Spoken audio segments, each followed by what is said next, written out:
Hello everyone and welcome back to another video from Quick Guide. Today in this video, I'm going to show you how you can log in into your First National Bank account. So follow some simple steps with me. First of all, open your web browser and in the search bar, type in First National Bank Login. And as the search result, you can see in the first option, Online Banking of First National Bank. Click on it.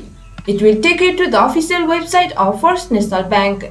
And as the page loads up, you can see in this interface the login button at the top right corner. Click on it and it will pop and this interface pops up. Over here, choose your default destination and enter the user ID of your account.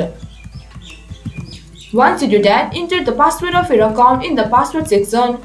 And after that, click on login button. You will be logged into your First National Bank account.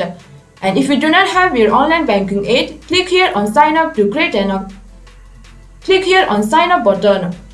And in case if you guys forgot your password, click here on unlock or reset your password. So this is how you can log in into your First National Bank account. Hope you guys understand and find our video helpful. If you did, please do not forget to hit the like and subscribe to our channel. And also hit the bell icon for latest videos and drop a comment for reviews and more content like this. I will see you guys again in our next video. Thank you guys for watching.